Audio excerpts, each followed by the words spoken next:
والصلاة والسلام عليك. السلام عليكم ورحمة الله وبركاته. الحمد لله رب العالمين. أشهد أن لا إله إلا الله الملك الحق المبين، وأشهد أن محمدا عبده ورسوله الصادق الأمين. اللهم صل وسلم وبارك على سيدنا محمد وعلى آله وصحبه ومن تبعهم بإحسان إلى يوم الدين. سبحانك لا علم لنا إلا ما علمتنا إنك أنت العليم الحكيم. Alhamdulillah, syukurillah, selalu kita berusaha menjadi hamba yang bersyukur. Selalu berusaha ucapkan Alhamdulillah dalam keadaan apapun. Afdalud du'a Alhamdulillahi Rabbil Alamin. Sebaik-baik doa Alhamdulillahi Rabbil Alamin. Karena doa ada dua macam,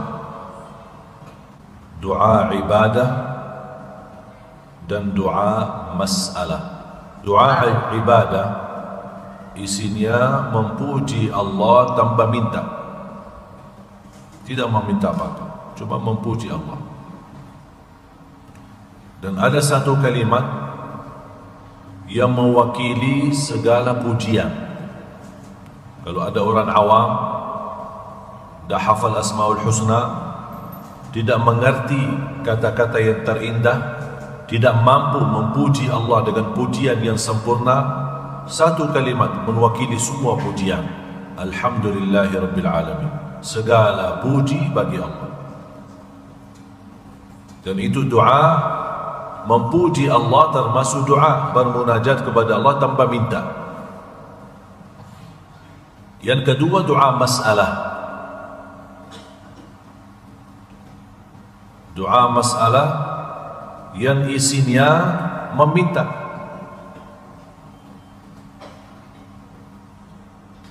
Dan salah satu adab dalam berdoa, mulai dengan doa ibadah, baru boleh doa masalah. Jangan langsung minta, diawali dengan pujian.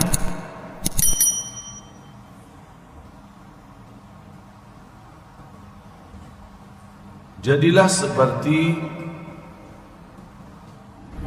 pengemis di jalan, tukang minta. Kira-kira kalau dia mau minta sama kita gimana caranya? Pak, kasih dong. Atau nangis, tunduk, khusyuk, bahasanya halus. Ya Pak, perut saya sakit Pak, tolong Bu, saya dari kemarin belum makan dulu. Walaupun kita tidak ada niat kasih, akhirnya kita merasa sedih ya, kasihan, udah kita kasih.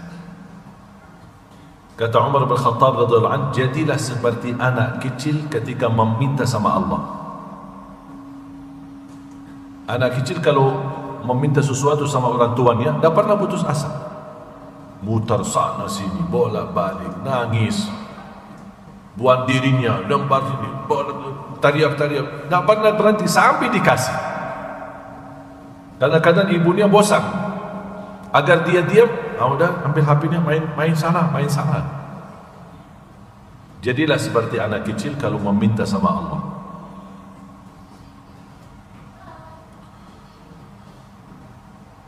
Dan dua macam doa yang tadi saya sampaikan, ada dua-duanya di suratul Fatihah. A'udzu billahi minasy syaithanir rajim. Bismillahirrahmanirrahim. Alhamdulillahi rabbil alamin. Arrahmanir rahim. Maliki yaumiddin. إياك نعبد وإياك نستعين اهدنا الصراط المستقيم صراط الذين أنعمت عليهم غير المغضوب عليهم ولا الضالين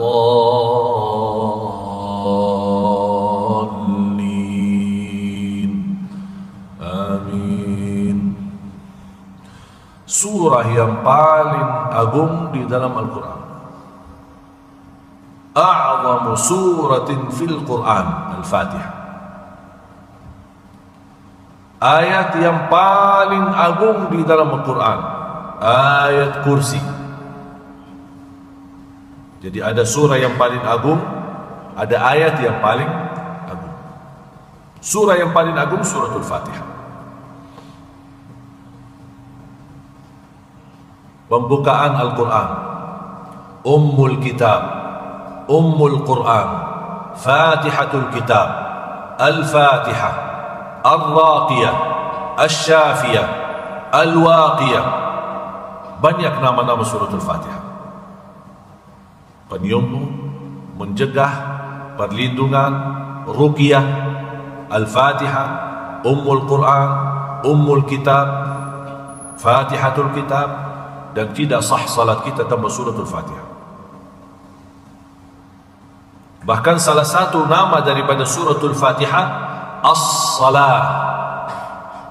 Pernah tahu enggak itu nama suratul Fatihah, As-Salah? Pernah dengar? Belum?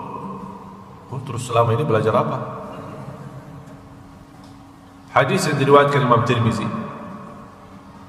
hadis yang qudsi, Allah Subhanahu wa taala berfirman, qasamtus salata, aku bagikan salat. Yang dimaksud kata salat di hadis ini adalah suratul Fatihah. Qasamtus salata baini wa baina abdi nisfain, aku telah membagikan salat itu dua bagian, antaraku dan hambaku.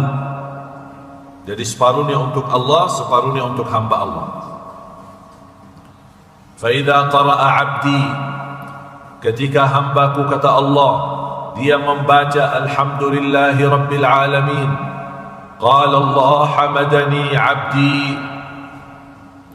Ketika kita baca alhamdulillahi rabbil alamin, Allah jawab, hambaku telah memujiku. Wa idza qala abdi ar-rahmanir rahim, qala Allah majjadani abdi, hambaku telah mengagungkanku. Maliki yaumiddin, qala Allah athna alayya abdi, hambaku telah memuliakanku. Setiap satu ayat Allah jawab. Iyyaka na'budu wa iyyaka nasta'in, qala Allah hadza baini wa baina abdi wa li abdi ma sa'al, ini urusan antaraku dan hambaku, dan apapun yang dia minta aku berikan. Terus apa yang diminta oleh hamba? Ihdinas siratal mustaqim, Allah jawab, ini untuk hambaku dan aku berikan. Siratal ladzina an'amta alaihim ghairil maghdubi alaihim waladdallin, qala Allah hadza li 'abdi, ini untuk hambaku. Amin artinya Allahumma stajib, karena doa dari awal sampai akhir suratul Fatihah berubah doa, makanya diakhiri menjadi stempel, khatam, cap. Amin, qala Allah, artinya Allahumma stajib, qala Allah qad fa'al, aku ijabah. Kesimpulan hadis yang diriwayatkan Imam Tirmizi ini, saya mengambil pelajaran dari hadis qudsi ini, Al-Fatihah adalah dialog antara hamba dan Allah. Makanya salah satu adab dalam membaca suratul Fatihah, jangan sambungkan ayatnya. Harus merasakan setiap ayat yang kita baca Allah jawab. Masa tidak bangga Allah menjawab kita? Beda sama orang, apalagi salat tarawih, buru-buru. Allahu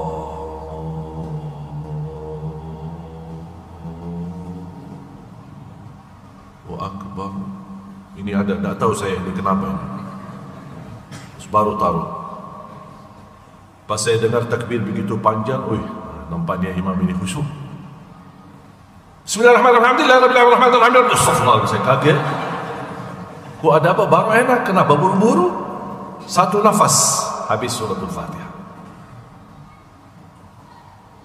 Padahal Al-Fatihah ini berdialog sama Allah Subhanahu wa taala. Nikmati.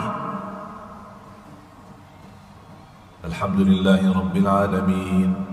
Kata Siti Aisyah, kalau Rasulullah SAW membaca Al-Fatihah, ka'annahu yufassiruha tafsira, seperti dia mentafsirkan suratul Fatihah, satu ayat demi satu ayat, satu ayat demi satu ayat. Ada sakta. Faham tak sakta? Sakta berhenti sebentar. Alhamdulillahi Rabbil Alamin, Ar-Rahmanir Rahim, Maliki Yawmiddin.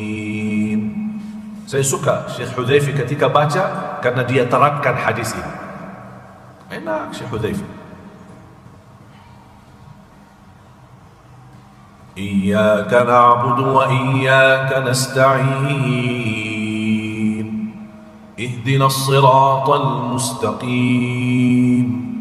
صراط الذين أنعمت عليهم غير المغضوب عليهم ولا الضالين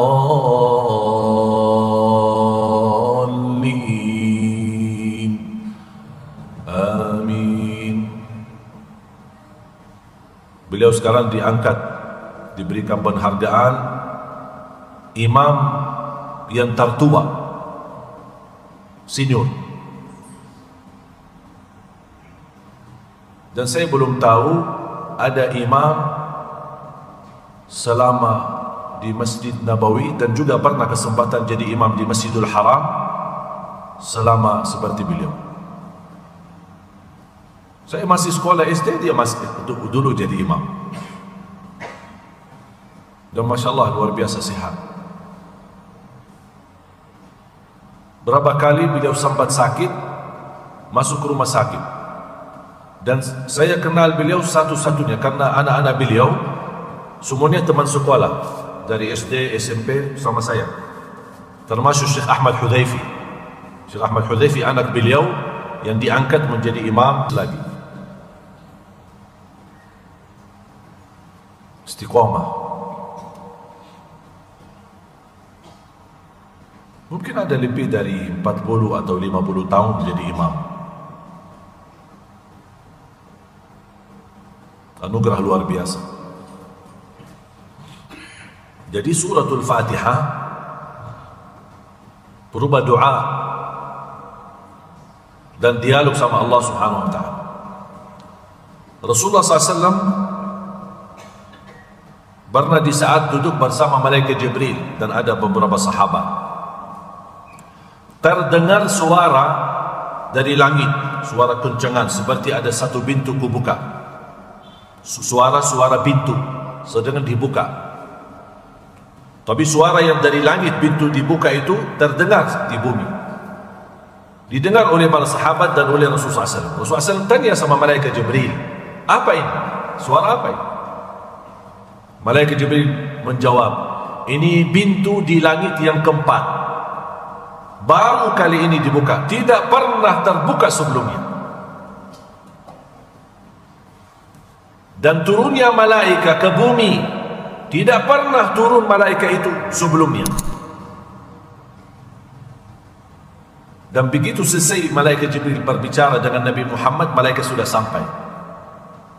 Dan malaikat menyampaikan kepada Rasulullah SAW, Abshir binuraini lam yu'tahuma ahadun min qablik, Fatihatul Kitab wa awakhir surat Al-Baqarah.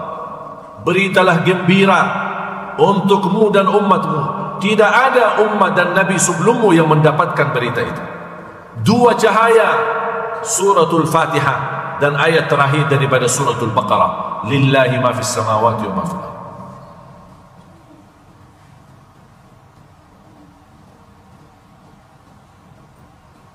Dan tidak ada seorang yang meminta melalui wasilah dua cahaya ini pasti akan terkabul oleh Allah hajatnya. Yang tidak bisa doa, orang awam tidak mengerti doa, ingin dia bermunajat kepada Allah dengan makna yang terdalam tapi tidak faham. Al-Fatihah mewakili semua doa, karena dari awal Al-Fatihah sampai selesai doa.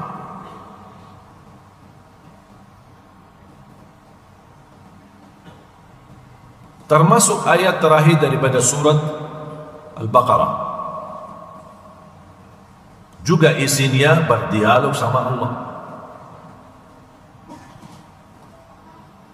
Lillahi ma fis samawati wa ma fil ardi wa in tubdu ma fi anfusikum aw tukhfuhu yuhasibkum bihi Allah فيغفر لمن يشاء ويعذب من يشاء والله على كل شيء قدير. Ayat ini cukup membebani sahabat. Berat. Lillahi ma fis samawati wa ma fil ard wa in tubdu ma fi anfusikum aw tukhfu yuhasibkum bihi Allah. Apa yang kamu ucapkan, apa yang kamu simpan di hati, apa yang kamu diamkan dalam hatimu bakal dihisab oleh Allah. Jadi bukan hanya yang kita kerjakan, bukan hanya yang kita amalkan, bukan hanya yang kita ucapkan, yang tersimpan dalam hati. Ada rasa sakit, dengki terhadap orang lain, bakal dihisab. Hati-hati. Ada niat buruk, bakal dihisab. Ini menurut ayat ini. Wa in tubdu ma fi anfusikum aw tukhfu, apa yang ada di dalam dirimu kamu terang-terangan atau kamu sembunyikan bakal dihisab. Dan kembali kepada kehendak Allah. Fayaghfiru liman yasha, gara-gara isi hati kita bisa kita diampuni, dimaafkan atau bisa disiksa. Fayaghfiru liman yasha wa yu'adzibu man yasha wallahu ala kulli syai'in qadir. Allah Maha mampu atas segala sesuatu, termasuk yang kita sembunyikan. Beban. Sahabat datang, ya Rasulullah, kita bakal dihisab dan diazab oleh Allah gara-gara isi hati kita. Kita kan tidak mampu menolak segala isi hati kita. Kadang-kadang muncul perasaan yang kita tidak mampu dan tidak punya kuasa untuk menolaknya.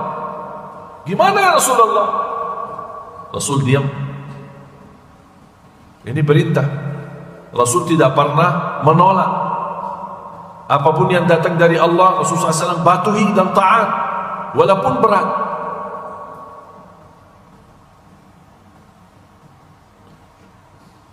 Sampai Rasulullah SAW ketika sudah melihat para sahabatnya merasa keberatan untuk menerima ayat ini, kan sangat sulit.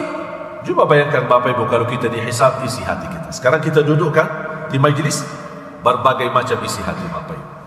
Ada yang isi hati baik, ada yang isi hati. Apaan itu orang? Dah tahu kita kan isi hati. Ada orang yang tapi belum terucap, tapi ada di dalam hatinya. Mungkin sikapnya kurang baik terhadap ustaz atau terhadap orang yang ada di sampingnya. Mungkin bisa jadi orang di samping kita bisikin di hati.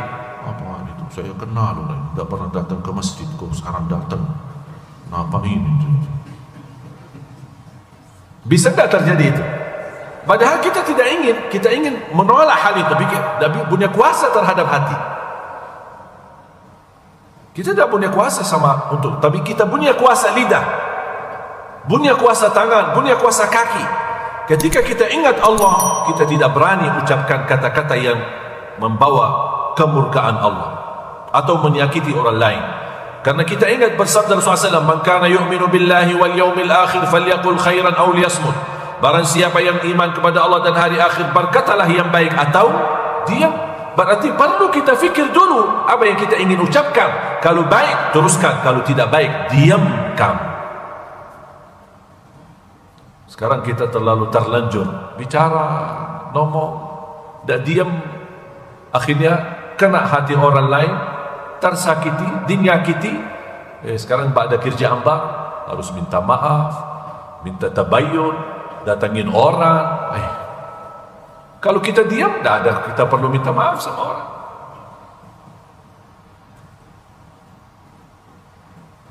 Sampai Rasulullah SAW ingin menyampaikan pesan. Ini perintah Allah dan saya taati. Sami'na wa ata'na. Ya Rasulullah, sami'na wa ata'na. Ya Rasulullah, sami'na wa ata'na. Itu aja jawab Rasul. Sami'na wa ata'na. Sampai sahabat melihat Rasul tidak merespon dan tidak menjawab apa yang diinginkan oleh mereka agar diringankan oleh Allah, tapi Rasulullah SAW ingin mengajarkan sahabat untuk menjadi hamba yang patuh dan taat.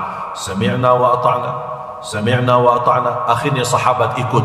Sami'na wa ata'na, sami'na wa ata'na, sami'na wa ata'na, sampai tulus hati mereka menerima firman Allah itu walaupun beban. Apa yang terjadi? Allah kan sangat sayang dengan umat Nabi Muhammad SAW. Makanya Allah turunkan ayat selanjutnya menghapuskan hukum yang sudah tidak berlaku. Lillahi ma fis samawati wa ma fil ardi sebagai hukum dihapuskan dengan ayat selanjutnya. Tapi Allah gambarkan peristiwa yang terjadi sama Rasulullah dan sahabat. Amanar rasulu. Nah, Rasul sudah percaya. Ini kan perintah Allah. Saya tidak berani nolak. Saya percaya. Ternyata bukan hanya Rasul yang percaya, tapi juga orang beriman yang percaya. Yang dimaksud mukminun adalah sahabat di ayat itu.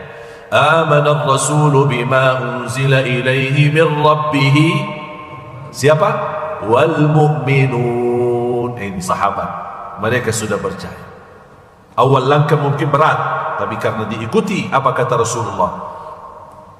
آمن الرسول بما أنزل إليه من ربه والمؤمنون كل آمن بالله وملائكته وكتبه ورسله لا نفرق بين أحد من رسله وقالوا.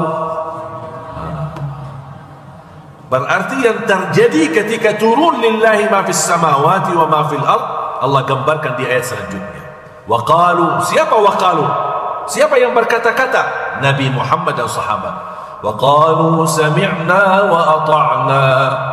Terus ghufranaka. Kenapa ada kata ghufranaka?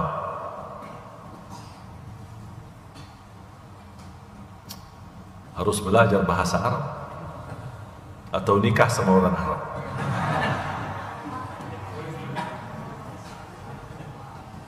Kenapa ada kata ghufranaka? Karena ketika ayat lillahi turun pertama kalinya, ada sebagian sahabat merasa beban dan berat. Tapi ketika sudah diajarkan dan dipimpin oleh Nabi Muhammad dengan ucapan sami'na wa ata'na, mereka minta maaf. Ghufranaka, ya Allah ampunilah kesalahan kami yang awal. Ghufranaka.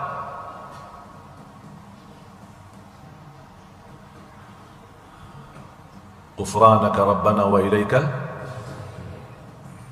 Makanya ketika sudah terlihat ketulusan dan keikhlasan, kata sami'na wa ata'na, dan memohon ampun terhadap sikap yang awal yang muncul ketika turunnya lillahi ma fis samawat, Allah menghapuskan hukum ayat tersebut dengan firman la yukallifullahu nafsan illa wus'aha. Ini kan sebab nuzulnya ceritanya.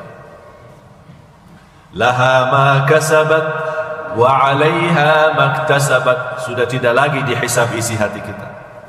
Apa yang kamu kerjakan baik dapat pahalanya, buruk dapat dosanya. Faman ya'mal mithqala dzarratin khairan yarah wa man ya'mal mithqala dzarratin syarran. Kalau hanya dalam bisikan hati, mungkin ada bisikan yang tidak enak, bisikan kotor atau hal-hal yang kita ingin tolak, tapi kita tidak punya kuasa terhadap hati.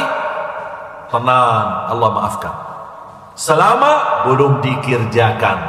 Laha ma kasabat wa 'alaiha maktasabat. La yukallifullahu nafsan illa wus'aha, laha ma kasabat wa 'alaiha maktasabat. Rabbana la tu'akhidhna in nasina aw akhtana. Ya Allah, maafkan kalau kami lupa atau ada yang salah. Rabbana wa la tahmil 'alaina isran kama hamaltahu 'ala alladhina min qablina. Ya Allah, jangan terjadi beban bagi kami sebagaimana ummah-ummah yang terdahulu. Rabbana wa la tuhammilna ma la taqata lana bih. Jangankan beban kepada kami yang kami tidak mampu kerjakan. Ternyata subhanallah Bapak Ibu, setiap ayat yang kita baca ini Allah jawab. Rabbana la tu'akhidna in nasina aw akhta'na. Allah jawab, qad fa'alt. Artinya aku laksanakan, aku ijabah. Rabbana wa la tahmil alaina isran kama hamaltahu ala alladhina min qablina. Qad fa'alt. Makanya berhenti, ada saktah, pelan-pelan. Hayati sedang berdialog dengan Allah Subhanahu wa ta'ala. Rabbana wa la tuhammilna ma la taqata lana bih. Qala Allah, qad fa'alt. Wa'fu 'anna waghfir lana warhamna anta maulana fansurna 'alal qaumil kafirin. Allah jawab, aku ijabah. Makanya dua cahaya ini ketika kita baca cahaya Al-Fatihah dan ayat terakhir daripada suratul Baqarah, perlu kita hayati saat kita membaca. Saya yakin mulai hari ini, insya-Allah saya percaya bacaan Bapak Ibu Al-Fatihah setelah ini dan ayat terakhir daripada suratul Baqarah pasti membawa perasaan yang berbeda. Insya-Allah. Karena sudah faham ceritanya, sudah faham asal usulnya ada apa ini. Kita nikmati.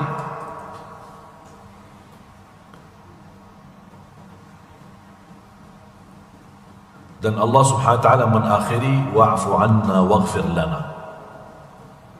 Apa sih artinya wa'fu 'anna waghfir lana? Wa'fu 'anna artinya maafkan. Waghfir lana artinya ampunkan. Beda enggak? Beda enggak antara maafkan sama ampuni? Beda enggak? Ada bedanya? Di mana ada beda? Tunjukkan bedanya. Karena tidak mungkin kalimat yang maknanya sama, buat apa dia ulang dua kali? Pasti ada makna berbeda, makanya ada dua kalimat. Dan mungkin dia ada satu makna. Contoh, saya kasih contoh.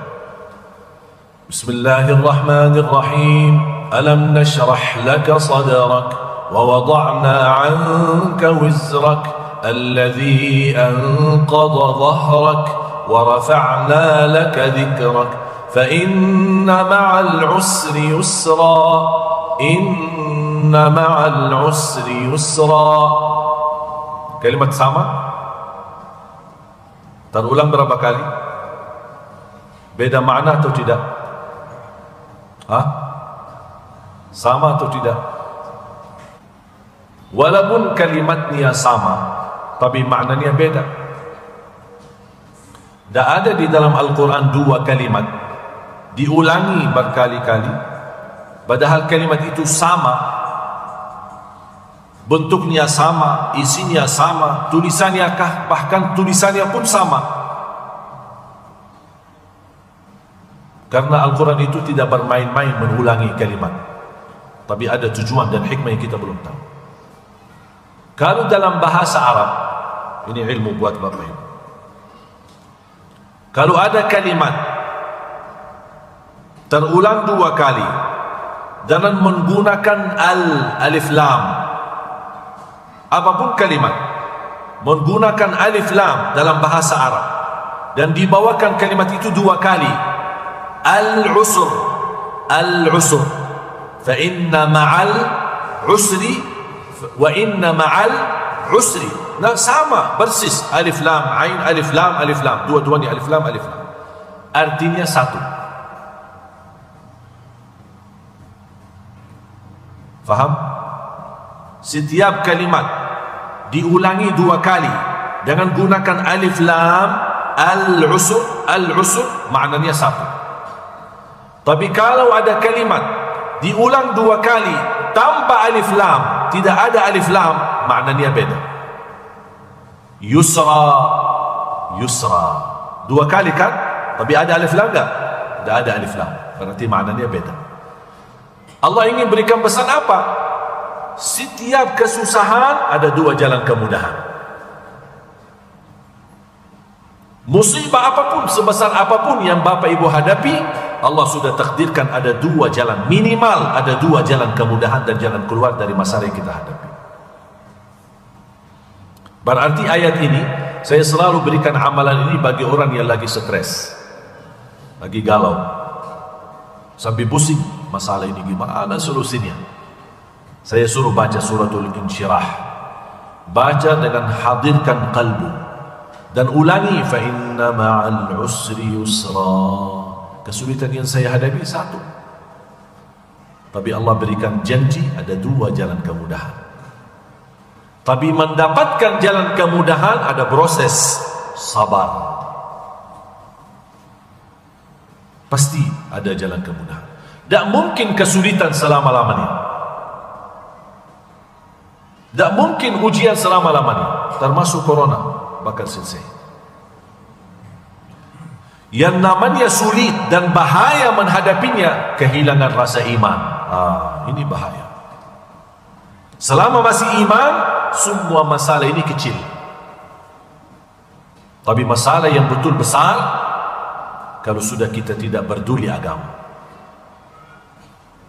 Apalagi orang muslim tidak salat, ini masalah besar.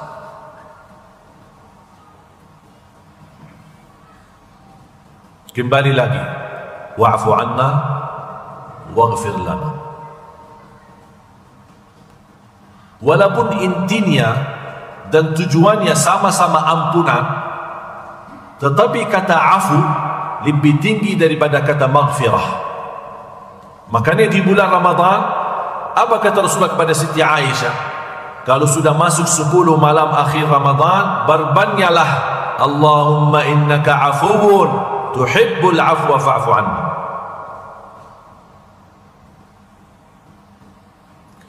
Karena memohon pemaaf artinya terhapus dosa tanpa bekas. Kata maaf menghapuskan dosa kita di buku amal. Kan buku amal kan ada catatannya, ada kebaikan, ada keburukan. Maksiat yang kita lakukan yang ditulis oleh malaikat, dengan kata kita memohon maaf, afu, Allah hapuskan. Bukan Allah maafkan saja, bukan Allah ampuni saja, tapi Allah maafkan. Tidak tersisa tulisan bekasnya. Bekas pun tidak ada. Beda sama maghfirah. Kalau maghfirah, Allah maafkan pasti, tapi tulisannya masih ada. Allah tunjukkan di hari kiamat dan Allah lihatkan kepada kita. Ingat gak hari ini, tanggal ini, jam segini, di tempat ini kamu lakukan ini. Nanti ada YouTube, bisa lihat. Masih ada manusia mengingkari. Dia lihat dirinya berbuat dosa, tapi dia masih ingkari. Kamu akui enggak? Tak pernah. Sama Allah bilang tak pernah. Karena di situ mahkamah keadilan Allah, dan dia mengingkari. Terus kamu mau saksi apa? Malaikat saksi, Raqib Atid saksi, buku amal saksi. Ya Allah, mohon maaf saya tidak percaya semua itu. Barangkali dibikin oleh malaikat, saya tidak percaya. Tunjukkan saksi dari diriku, baru saya percaya. Allah rapatkan mulutnya, Allah perintahkan tangannya berbicara, kakinya berbicara, kulitnya berbicara, matanya berbicara, baru dia kaget. Dan dia berkata, hei kulitku, selama ini saya belamu, saya berbohong untuk selamatkanmu. Kok kamu yang sekarang berbicara keburukan saya? Wa qalu li juludihim lima syahidtum alaina qalu antaqana Allahu alladhi antaqa kulla syai'. Ketika mereka protes terhadap kulitnya sendiri menjadi saksi, dan kata kulitnya, kami diperintahkan oleh Allah untuk berbicara dan kami tidak berani tolak. Bahkan bumi pun berbicara.